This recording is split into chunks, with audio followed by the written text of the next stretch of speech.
사람은 걱정을 할 수밖에 없는 존재인데 걱정은 크게 소유가 많고 적음에 따라 나눠지는 걸 볼 수 있습니다. 당장 먹을 거리가 없는 사람은요, 다른 걱정할 틈이 없습니다. 당장 먹거리를 찾아야 되니까. 때로 그 먹거리에 목숨을 걸기도 하죠. 한 끼를 해결하면 다음 끼가 걱정입니다. 한 달을 해결하면 그 다음 달이 걱정입니다. 물론 사람들 중에는 태어나면서부터 평생의 먹거리를 해결한 분들이 있죠.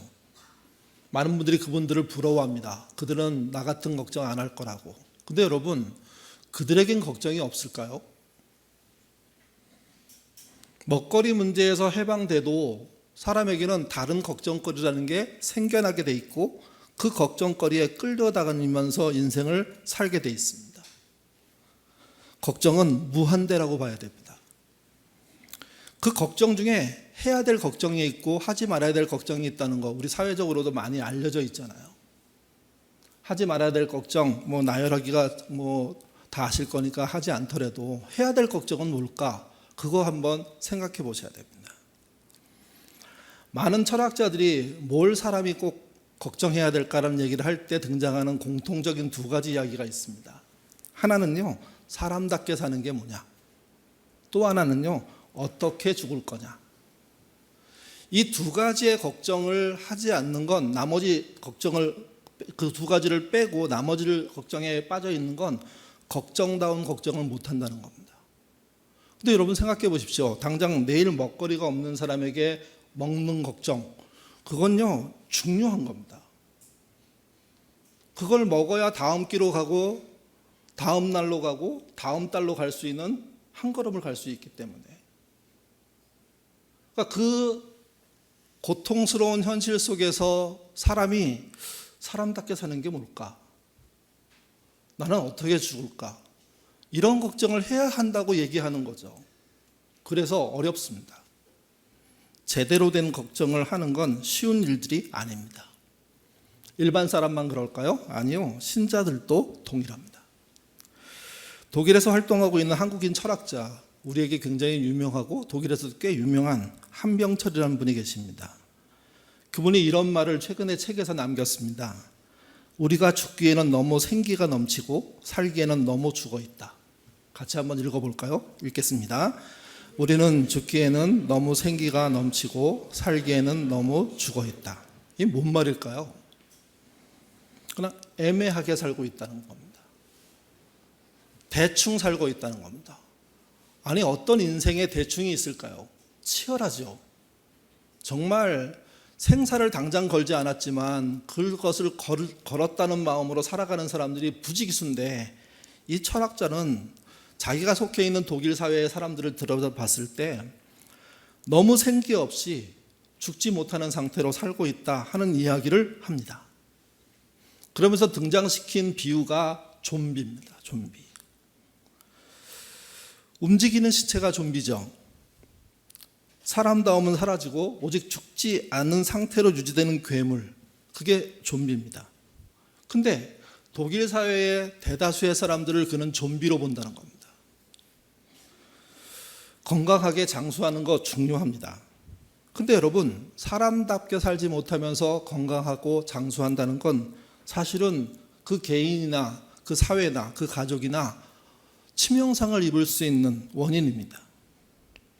한병철 교수는 그래서 그런 의미에서 좀비를 이런 식으로 부릅니다.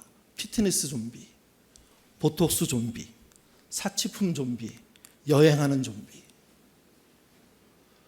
사람으로서 할 수 있는, 누릴 수 있는, 또 해도 좋은 그런 일들을 하고 있는데 그 일의 결과가, 과정이 생력이 넘치지 못하고 사람답게 사는 것과 관련이 없는 쪽으로 빠져가는, 오직 자기만을 위한, 자기 복지만을 위한 그런 삶이 좀비적인 삶이라는 겁니다.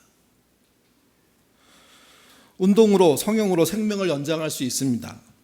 사치품으로 화려해질 수 있죠. 여행의 쾌락으로 즐거운 인생 만들 수 있습니다. 근데 그게 나는 어떤 존재이고 나는 어떻게 살아야 하며 나는 어떻게 죽어야 하느냐, 이런 문제로 이어지지 않는 상태로 끝이 난다면 좀비나 별 다를 바가 없다고 독일의 철학자가 강조하고 있는 겁니다.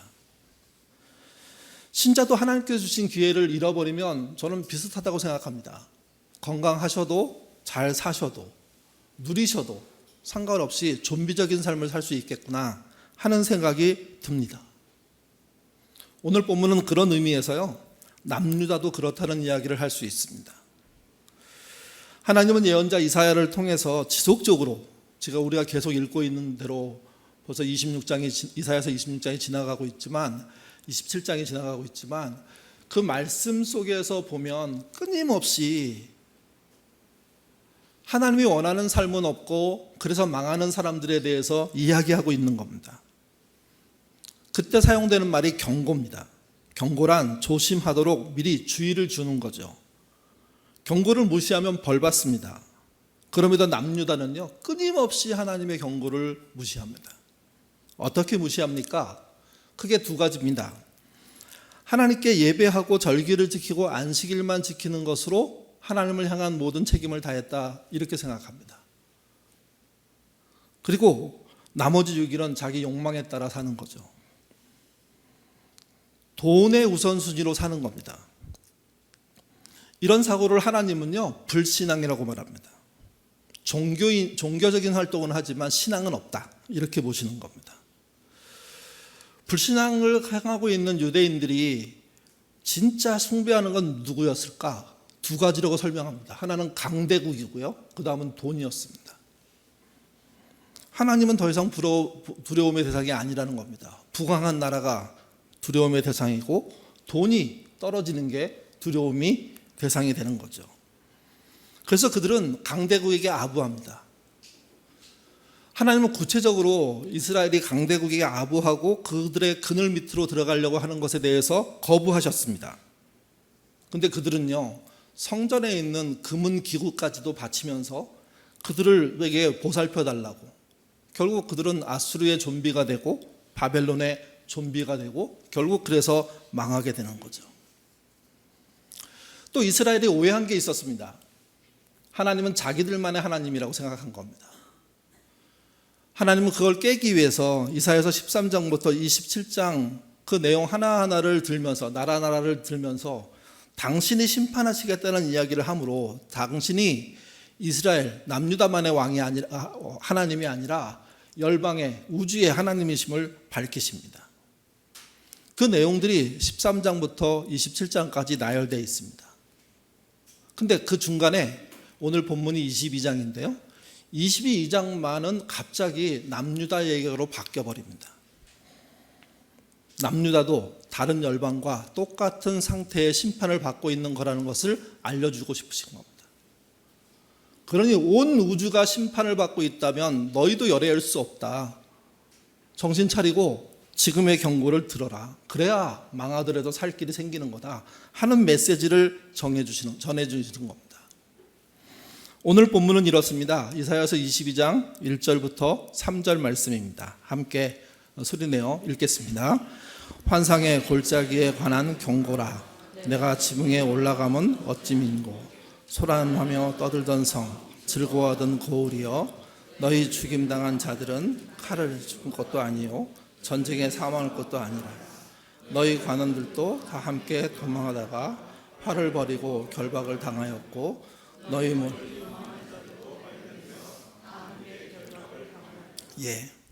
남유다 수도인 예루살렘으로 가기 위해서는 시온산을 올라가야 됩니다. 시온산은 780m 정도 되는 산입니다. 그 양쪽에 동서로 계곡이 있습니다. 동쪽에는 흰놈 골짜기가 있고요, 서쪽에는 기드온 골짜기가 있습니다. 그러니까 두 골짜기를 통해서 예루살렘 성에 올라가는 겁니다. 그 골짜기를 가지고 한 비유가 환상의 골짜기란 뜻입니다. 말입니다. 그러니까 예루살렘에 올라가면 뭐가 있습니까? 성전이 있습니다. 힘들게 산을 올라서 정상에 오르면 성전이 있고 그것은 하나님이 임재하는 곳이니까 하나님을 만난다는 환상을 가질 수 있는 충분한 이유가 있는 그 밑에 계곡은 그런 골짜기일 수 있다는 거죠. 그런 골짜기. 그래서 그 골짜기를 영어로 번역할 때 비전이란 말을 썼습니다. 비전을 볼 수 있는 골짜기, 비전을 향해 가는 골짜기. 말 자체가 희망차 있습니다. 말 자체가 성전에만 가면 굉장한 일들이 벌어질 거라는 그런 마음을 갖도록 하는 표현인 것 같습니다. 근데 문제는 그게 그런 뜻이냐 이렇게 질문하면 본문에서 그런 뜻이 아니라는 겁니다. 비전이 아니라 공허한 골짜기인 겁니다. 공허한 꿈을 꾸는 곳이라는 겁니다. 정작 골짜기 안에 있는 자들이 예루살렘 성전으로 못 올라간다는 겁니다. 그래서 환상 속에 있는 골짜기란 의미도 되는 겁니다. 여러분 생각해 보십시오. 신앙 안의 비전은 하나님의 말씀과 그분이 하시는 일과 연관되어 있습니다. 신앙의 공허함은요, 하나님을 떠나는 것이고 말씀을 벗어나는 겁니다. 환상의 골짜기란 말이 거룩한 성전에 올라가서 그분의 임재를 맞이하는 곳이라는 뜻으로 쓰일 때는 희망차지만, 그렇지 않고 공허한 생각으로, 믿음으로, 자기 마음대로 신앙으로 뭉쳐있는 자들이 골짜기 안에 갇혔다는 뜻으로 쓰이면 그것은 그야말로 공허함 말고는 표현할 방법이 없는 겁니다. 좀 더 심하게 말하면 객꿈 꾸고 있는 거죠. 그래서 22장 이런 본문들을 읽기가 참 어렵습니다. 2절에 소란하며 떠들던 성, 즐거워하던 고을. 예루살렘 성이 있는 그곳으로부터 흩어져 이제 남유다 사람들이 살고 있는데 각 고을마다 살고 있지 않겠습니까? 그리고 고을에서 출발해서 계곡을 통과해서 시온산 정상으로 오는데 그들이 자기의 성에서 소란스럽게 떠들며 즐거워하고 있답니다. 먹고 마시고 취하고 좀 더 넓게 보면 성적으로 타락하고 그런 마을들이 남유다의 현장이라는 거죠.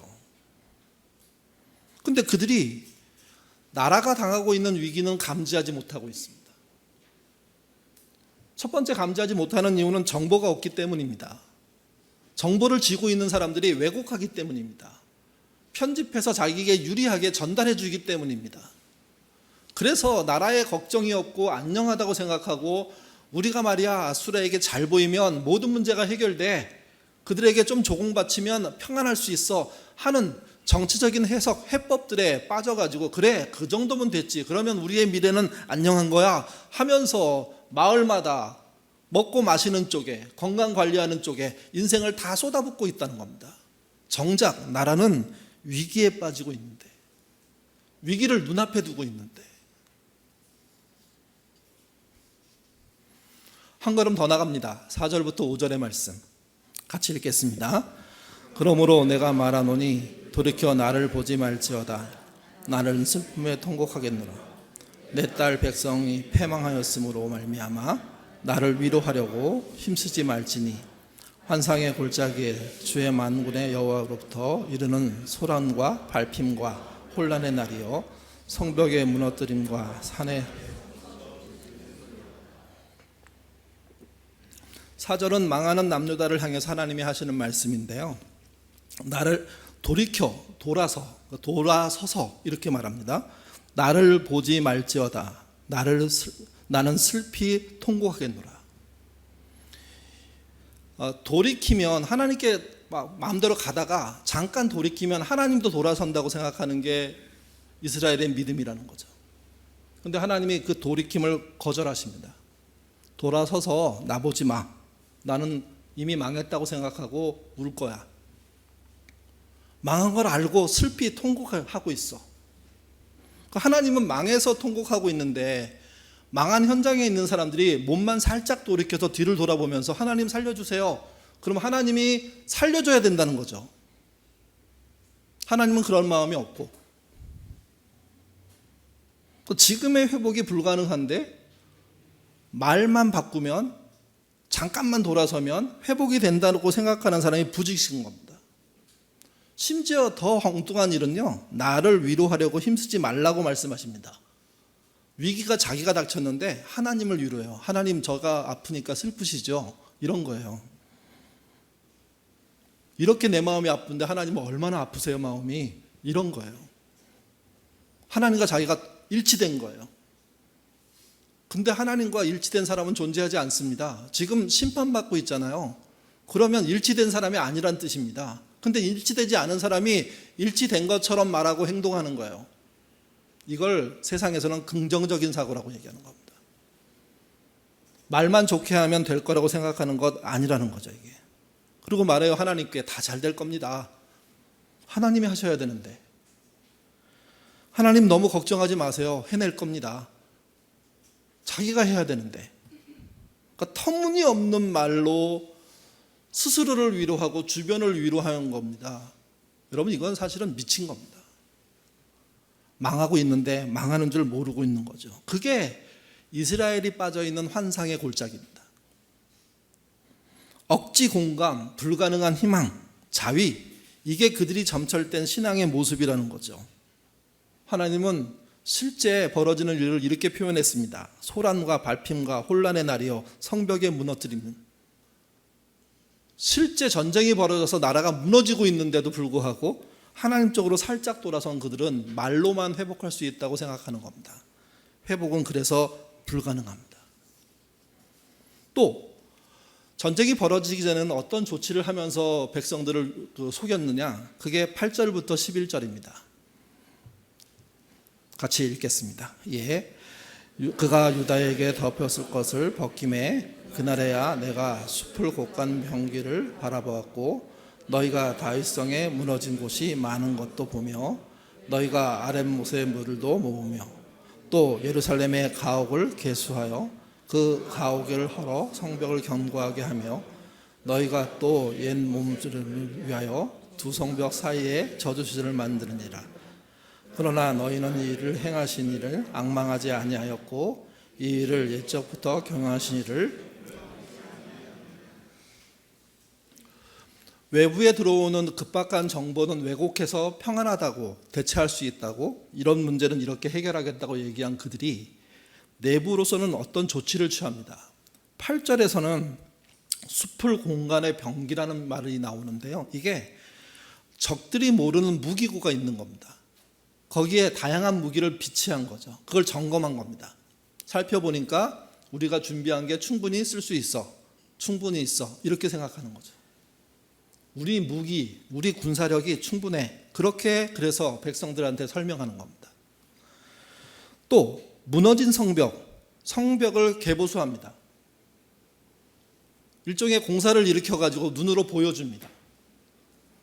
그래서 예전에 무너졌던 것이 신속하게 세워지고 그리고 튼튼해지고 더 커지고 더 높아지고, 그러니 그걸 보는 예루살렘 성 사람들의 마음속에 또 그것을 소식을 듣는 유다에 흩어져 있는 마을의 사람들의 그런 생각 속에 나라가 견고하구나, 그런 생각을 갖게 되는 거죠. 그리고 10절로 가면 9절 하반부터는요, 아랫목 물, 이게 실로암 연못을 말하고, 그 다음 그 11절에 가면 옛못의 물, 이게 기드온 샘을 말하는데 이스라엘이 먹을 수 있는 유일한 물입니다. 기드온 샘물에서 물이 나와서 그 다음에 그 물이 흘러 들어가 가지고 예루살렘 안으로 들어가고 온 성 사람들이 먹을 수 있는 생명수와 같은 물이거든요. 그 물에 대한 점검이 이루어지는 거죠. 그래서 우리 식수 충분히 해결할 수 있어. 어떤 어려움이 있다고 하더라도 며칠은 견딜 수 있어. 물 부족 아니야. 이런 이야기로 설명을 해나가는 겁니다. 그러니까 무기로, 주거로, 성의 외곽으로 또는 물로, 그 밖의 방식으로 우리의 현재 상황은 어려움을 닥치더라도 충분히 이길 수 있는 데이터들을 뿌려주는 거죠. 지금처럼 뿌릴 수는 없지만 소문으로 듣고 마을 어른들을 통해서 듣고 결국 그들은 그래, 우리는 견딜 수 있어 하는 결론에 이르게 되는 겁니다. 통치자들이 원하는 식으로 백성들의 생각이 갇혀버리는 겁니다. 그렇게 조치를 취하는 겁니다. 그렇게. 문제는 그겁니다. 이 조치가 그러면 진짜 이스라엘을 살릴 수 있는 조치냐? 그렇지가 않다는 거죠. 11절 하반절에 이렇게 말합니다. 그러나 너희가 이를 행하신 이를 앙망하지 아니하였고 이 일을 옛적부터 경영하신 이를 공경하지 아니하였느니라. 메시지 버전 같이 읽어보겠습니다. 너희는 이것저것을 살피고 돌아보았다. 그러나 너희는 이 성읍을 너희에게 주셨던 분을 바라보지 않았다. 이 성읍에 관해 오래전부터 계획을 세웠던 그분께는 단 한 번도 자문을 구하지 않았다. 예. 이스라엘이 갖고 있는 신앙적이든 경제적이든 사회적이든 허점입니다. 정말 중요한 근본적인 문제는 물어보지 않고 이들이 신앙인이니까 신앙에서 근본적인 문제를 얘기할 수 있는 하나님께는 물어보지 않는 겁니다. 하나님 어떻게 해야 됩니까? 하는 질문 자체를 그 사회가 던지지 않고 자구책만 간구하는 거죠. 근데 그 자구책이라는 게 전부 다 강대한 나라가 쳐들어오면 별 볼 일 없는 것들입니다. 순식간에 무너질 수밖에 없는 것들입니다. 그게 남유다의 헌신이라는 거죠. 그러니 그들은 환상 속에 빠져가지고 우리가 안정할 거야, 괜찮을 거야, 잘 나갈 거야, 나아질 거야, 좋아질 거야, 세계의 선진국이 됐어, 이런 식으로 자꾸 그 말에 빠져서 온통 나라를 무너져도 모르는 상태가 된 거죠. 나라만 그럴까요? 교회는 안 그럴까요? 개인은 안 그렇습니까? 걱정을 제대로 하지 못하면, 그래서 질문을 제대로 던지지 못하면 그게 나라이든 교회이든 그게 가정이든 개인이든 상관없이 어처구니 없이 무너지는 겁니다. 와르르 무너지는 겁니다. 남유다의 22장 이야기를 읽으면서 우리가 느껴야 될 것은 이 이야기가 어렵다는 것이 참 문제이긴 하지만 분명한 것은 이런 경고가 반복적으로 주어지는 것은 하나님은 살리고 싶은데 살아나야 될 대상이 살아날 생각을 하고 있지 않다는 거예요.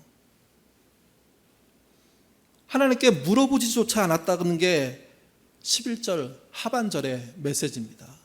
그게 진짜 하시고 싶은 이야기예요. 너희는 나한테 물어보지도 않아. 이 난국이 다가오고 있는데, 시작됐는데 이미. 너희 지도자들도 그렇고 백성도 그래. 그래서 망하는 거야.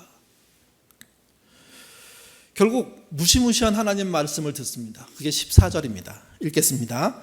만군의 여호와께서 친히 내 귀에 들려 이르시되 진실로 이 죄악을 너희가 죽기까지 용서하지 못하리라 하셨느니라. 주 만군의 여호와의 말씀이니라. 하나님은 용서의 하나님 아닙니까? 여러분이 죄를 고백하면 그는 밉으시고 의로우사 여러분의 죄에 대해서 기억도 안 하십니다. 여러분이 상한 갈대처럼 꺾여 있다고 하더라도 그 꺾여 있는 갈대의 필요성을 인정하시고 살려주시는 분이 하나님입니다. 하나님은 그렇게 하시겠다고 신구약 곳곳에서 말씀하셨습니다. 근데 그게 안 되는 지점이 있습니다. 수없는 경고에도 불구하고 고집스럽게 하나님 반대편으로 간다면 그건 막을 방법이 없는 거죠. 이게 만군의 여호와께서 친히 내 귀에 들려 이르시되, 하나님의 심판은요 충분히 얘기한 다음입니다. 진실로 이 죄악은 너희가 죽기까지 용서하지 못하리라. 용서하지 못하게 되는 죄악이 존재하게 되는 겁니다. 왜? 하나님께 묻고 돌아오지 않았기 때문에. 그래서 자주 물으셔야 됩니다. 공허한 하늘에 대해서 묻는 것 같지만 하나님, 제가 오늘 하루를 잘 사는 겁니까? 그 질문은 내가 하나님께 드리는 거지만 다시 나한테 들릴 겁니다.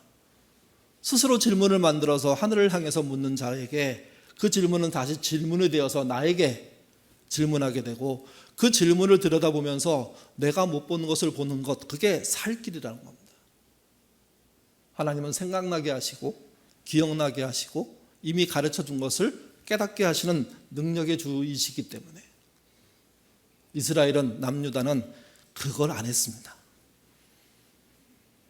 특별히 민족의 지도자들이 그걸 할 줄 몰랐습니다. 뻔뻔하게 거짓말로 덮고 있었습니다. 그렇다면 하나님이 준 해결책은 뭘까요? 이미 우리가 이사야서 처음 할 때 1장 얘기할 때 말씀을 드렸습니다. 1장 16절부터 17절이 이사야 전체에서 하나님이 원하시는 답입니다. 이걸 했어야 된다 하는 이야기를 반복적으로 하시는데요. 같이 읽어보겠습니다. 너희는 스스로 씻어 스스로 깨끗하게 하여 내 목전에서 너희 악한 행실을 버리고 행악을 그치고 선을 배우며 정의를 구하며 학대받는 자들을 도와주며 고아를 위하여 신원하며 과부를 위하여 변호하라 하셨느니라.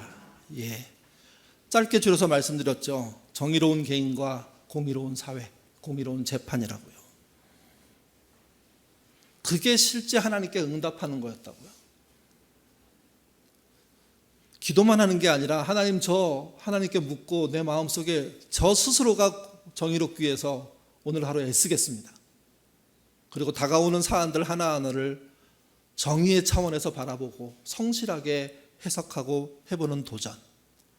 나라에 잘못된 재판이 이루어지고 있을 때 그거에 대해서 아니라는 마음을 표현하고, 그래서 그게 여론이 돼서 그게 압력이 되고, 그래서 불의한 재판관들이 이렇게 마음대로 재판했다가는 나중에 난리 나겠구나 하는 두려움 때문에 재판이 사라지는, 불공정한 재판이 사라지는 그런 사회를 향한 열심으로 하루를 못 살면 아무리 경제적으로 풍요롭고 건강적으로 괜찮고 병이 없다고 하더라도, 먹을 걱정이 없다고 하더라도 심판은 다가오는 겁니다. 피할 수 없습니다. 23년 전에 저희가 정한 모토가요, 비전은 하나님으로부터, 운영은 민주적으로, 소유는 최소한, 나눔은 최대한이었습니다. 그때 생각으로 따지면 이건 개인의 정의이며 동시에 사회의 정의였습니다. 이런 교회가 되는 것은 시대적으로 필요했습니다. 여러 차례 반복적으로 말씀드리지만 그때 외침은 그야말로 짠한 외침이었습니다. 부천이라는 곳에 복사골 문화센터 5층 14호실에서 소곤소곤 외치는 얘기가 어떻게 누구에게 들리겠습니까? 근데 그게 20년 지나고 보니까 많은 사람들이 들었습니다. 많은 사람들이 시도하고 있습니다. 중요하고 좋은 일이고 의미 있는 일이었지만 우리에게는요, 이제 이것을 토대로 한 걸음 더 나가지 못하면 우리 자체적으로의 변화는 못 만들어내는 겁니다. 그동안의 변화는 있었다고 하더라도. 또 우리는 민주적으로 운영한다는 것의 어려움들을 많이 경험했습니다. 최소한 소유하고 최대한 나누기 위한 노력이라는 게 얼마나 버거운 일인지 많이 체험했습니다. 한다고 했지만 충분치 못했고, 그 결과를 따지면 미비합니다. 하나님은 그 미비한 노력을 보시겠지만 앞으로도 똑같이 보신다는 보장이 존재하지 않습니다. 그래서 모토나 비전은 시대에 따라서 변화를 맞이해야 되는 겁니다. 구성원들의 욕망을 넣는 변화가 아니고요, 말씀이 들어가는 변화, 시대에 필요한 말씀을 찾는 변화, 그런 게 반영되어서 그 시대를 향해서 또 할 수 있는 말들을 찾아내고 그걸 실천해 나가고, 묵묵히 그것이 어느 정도 되면 또 한 걸음 더 나가는 방식으로 가야 하는 거죠. 그게 정의로운 개인과 공의로운 사회를 만들 때 교회가 하는, 신자가 하는 역할인 겁니다. 이사야의 이야기만 가지고 얘기하면 이렇게 좀 추가할 수 있습니다. 비전은 하나님으로부터, 개인은 정의롭게, 교회죠. 운영은 민주적으로, 사회는 공의롭게, 소유는 최소한, 나눔은 최대한. 이 문구가 앞으로 쓸 문구란 뜻이 아니라 개인의 비전과 꿈을 넣거나 교회가 넣는 꿈 정도만 넣는 모토 갖고는 안 된다는 겁니다. 하나님의 뜻이 들어가는 모토로서의 변화를 일으킬 때 우리의 방향이 정해지는 거죠. 그 모토를 찾는 건요, 여러분, 그냥 되는 거 아닙니다. 우리 안에 하나님께 질문이 있어야 되고, 그 질문을 통한 내 안에 대답이 생겨나야 됩니다. 혼자 할 수 없지 않습니까? 그게 아둘람에서 교회적으로 나누어져야 됩니다. 그러면서 많은 사람이 공감하는 하나님의 뜻이 무엇인지를 다시 찾는 과정부터 저는 우리의 발걸음이 변화될 거라고 생각합니다. 그렇게 해서 개인도 정의롭게 되고 교회도 공의롭게 되는 방식을 찾는 게 길이라는 거죠. 요즘 노년 연기자의 광고들이 여러 편 있습니다. 대표적인 분이 김혜자 씨죠. 세제도 하고 금융도 하고 등등 하시더라고요.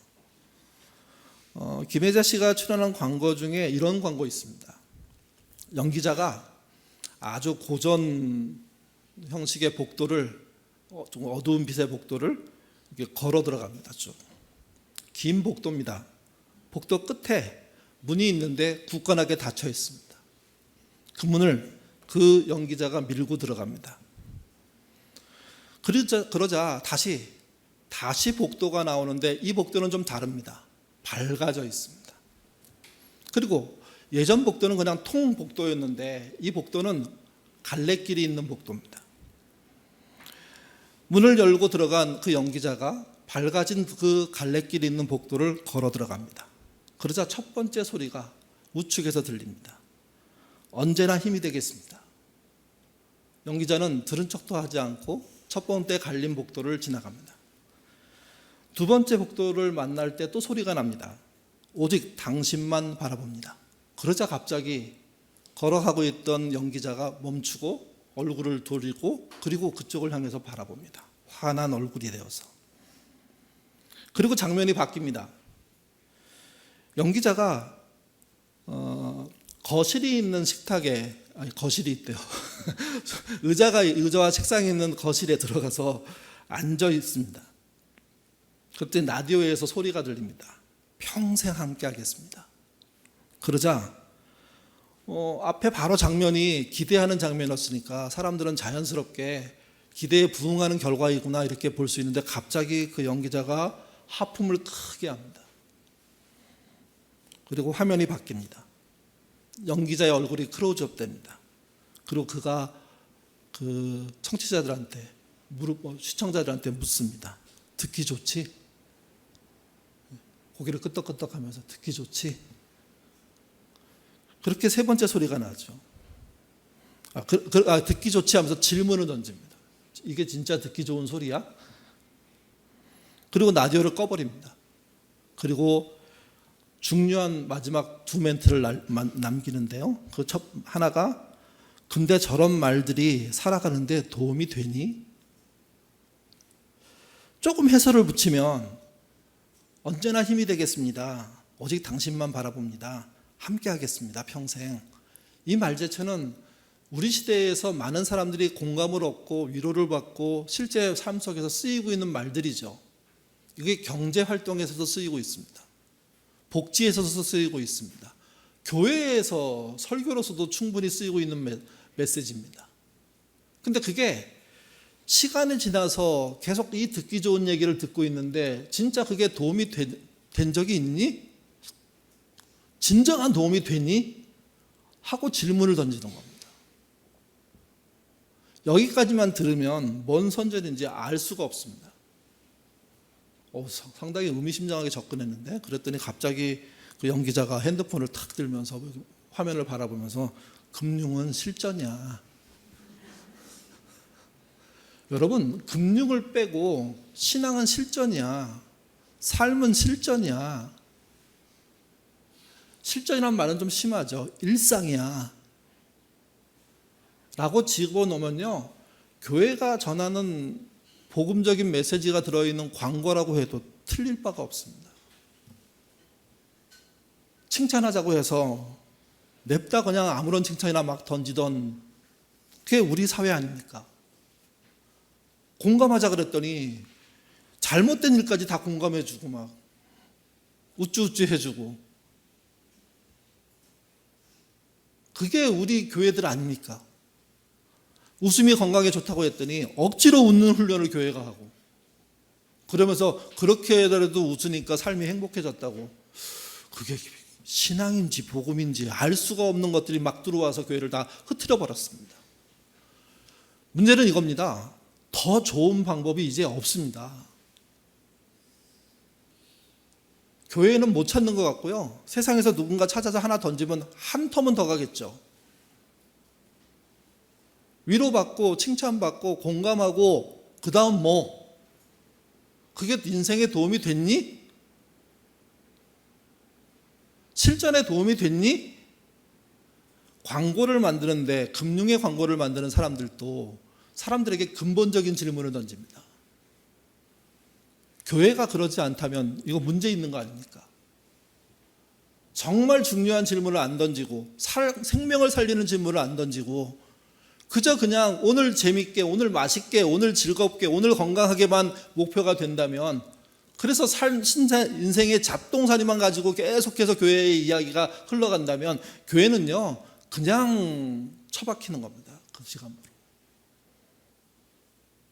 여러분, 예루살렘 교회도 사라졌습니다. 그 유명한 안디옥 교회도 사라졌습니다. 유럽의 그 유명한 여러 교회들, 소아시아의 여러 교회들 여러분 다 사라졌습니다. 그 지역에 오면 교회가 없다는 뜻은 아닙니다. 있겠죠. 근데 그 교회가 아닙니다. 우리가 알고 있는. 왜 그 유명하고 대단하고 엄청난 신학을 만들어낸 교회들이 어느 순간 사라졌을까요? 그들도 어느 순간부터 하나님께 제대로 돌아서지 않고 하나님께 질문 던지지 않고 우리가 어떻게 해야 합니까? 길이 뭡니까? 살려주세요 하는 그런 마음의 것이 없이 그냥 위로하고 잘 먹고 격려하고 우리 다음에 만났을 때는 더 맛있는 거 먹자 이런 식의 신앙생활을 해버렸으니까 결국은 사라질 수밖에 없은 겁니다. 하나님이 잘못해서가 아닙니다. 신자들이 잘못한 거죠. 비전은 하나님부터라는 말씀은요, 실전, 일상이 돼야 됩니다. 교회 민주적인 운영요, 이것 역시 일상이 돼야 되는 겁니다.